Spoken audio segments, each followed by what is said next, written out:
পলাশবাৰীৰ সোণতলাৰ শ্ৰী শ্ৰী মা বাঘেশ্বৰী পীঠত মাৰৈ পূজাৰ প্ৰস্তুতি।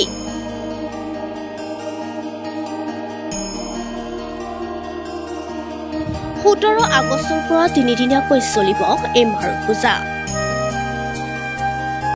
পোনপ্ৰথমে শ্ৰী শ্ৰী মা বাঘেশ্বৰী পীঠৰ ফালৰ পৰা সমূহ অসমবাসী ৰাইজলৈ আমি শ্ৰদ্ধা জনাইছোঁ আৰু আগন্তুক মাৰৈ পূজা হ'ব লগা যি 17, 18, 19 আগষ্ট তাৰিখে এই 3 দিনত আমাৰ যি মাৰৈ পূজা হ'ব 3 দিনতে আমি সমূহ ভক্তপ্ৰাণ ৰাইজৰ আমি উপস্থিতি কামনা কৰিছোঁ।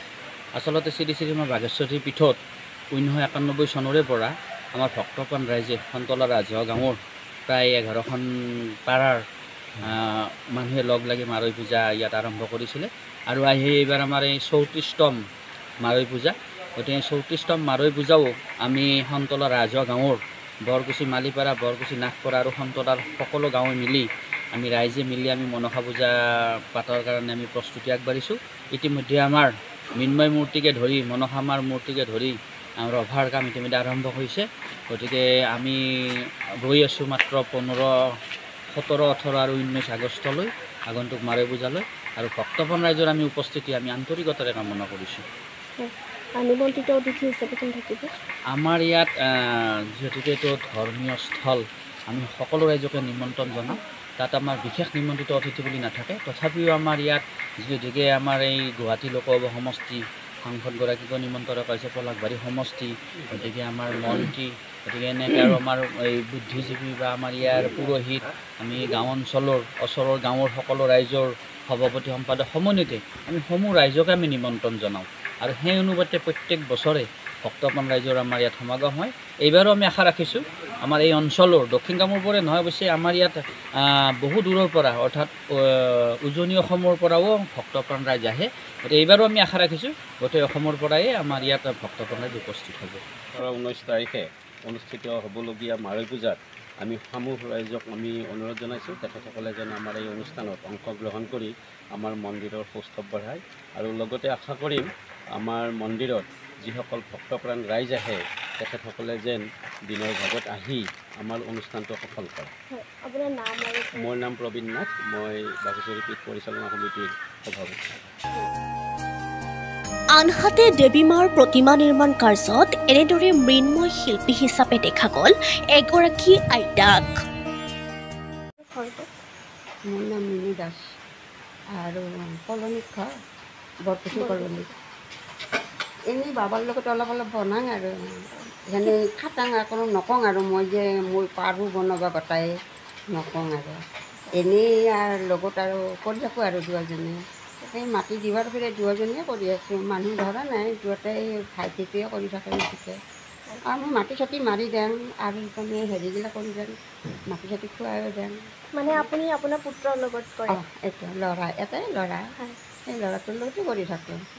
মোৰ হ'ল আজি 20 বছৰ হ'ল কৰিবৰ কাৰণে।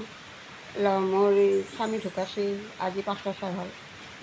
এইটো ডাঙৰ কাৰিকৰ আছিল, সেইটো আছিল চানমাৰিত বনাইছিল গেট আৰু ইপিনে ভৰলুকৰ গেট বনাইছিল, ৰাণীৰ গেট বনাইছিল আৰু ইপিনে আজাৰৰ ফিল্ডৰ সেই গধূলি বজাৰত তাতেও বনাইছিল গেট বনাইছিল, এই মিৰ্জাপুৰ বুলি কয় তাতে বনাইছিল। সেনেকৈ আৰু বনাই কেনে দুজনে থাকোঁ আৰু চব মূৰ্তিয়ে বনায়। আমাৰ দেউতাকে হেৰি দুৰ্গ বনাইছিল, পাক্কাৰো বনাই, ল'ৰাও পাক্কাৰ বনায় আৰু লগত আৰু মই আৰু বিশ্বকৰ্মা বনাই আৰু এনেকৈ এনেকৈ আৰু বেটা আৰু মই আৰু কৰি খাওঁ আৰু ঠিকে আছে।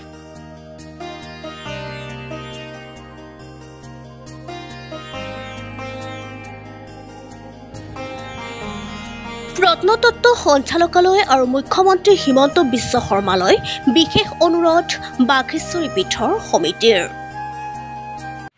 মহত্ব বুলি ক'বলৈ আমিতো বহুত বেছি নাজানিম, কিন্তু পূৰ্বৰ পৰা এটা আছিল, এটা ব্যাঘ্ৰাশ্ৰম আছিল আৰু এটা থান, এখন বাঘেশ্বৰী এখন থান, যেনেকৈ কামাখ্যা এখন থান তেনেকুৱা এখন থান।